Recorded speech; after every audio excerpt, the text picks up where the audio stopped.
કે રામજી દશરથ રાજાની પાસે ઊભા રહીને જ્યારે આ સાંત્વના આપે છે ત્યારે આ વાતની ખબર કોને પડી? તો કે લક્ષ્મણ.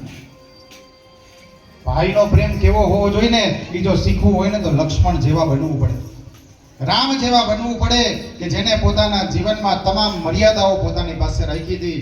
એટલે એ શું હતા? તો કે મર્યાદા પુરુષોત્તમ રામ હતા. હવે જ્યારે લક્ષ્મણને ખબર પડી તો સીતા, એ તો કોણ? તો કે જનક નંદિની, જનક દુલારી, કે જે જનક રાજાની દીકરી છે, એને કૌશલ્યા માએ કીધું કે દીકરી તું તો સારા ખાનદાનની દીકરી છો, એ કે તારે વનમાં નથી જવું. પણ આ સમયે સીતાને એની માએ સારા સંસ્કાર આપ્યા હતા ત્યારે એને ખાલી એટલું કીધું કે માં. એને માં શબ્દ વાપર્યો છે. શું કામ? આપણે અત્યારે ઘરની અંદરમાં જે ઝઘડા થાય છે ને એ શું કામ? તો કે સાસુ ને વહુના સંબંધ રાખ્યા છે. પણ તમારી સાસુની સાથે ને તમારી વહુની સાથે તમે માં દીકરીનો સંબંધ કરી નાખો, તમારા ઘરમાં કોઈ દિવસ ઝઘડા ન થાય.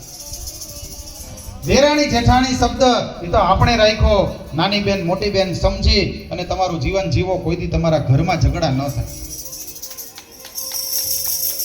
આજે સીતાએ માં કૌશલ્યાને કીધું કે માં, કોઈ વ્યક્તિથી એનો પડછાયો કોઈ દી કે દૂર રહી શકે ખરા? અને ત્યારે કૌશલ્યા માએ કીધું કે ના, તો જો વ્યક્તિથી એનો પડછાયો દૂર ન રહી શકતો હોય તો હું મારા સ્વામીથી કે કેમ દૂર રહી શકે? હું જઈશ ને તો મારા પતિની સાથે જઈશ.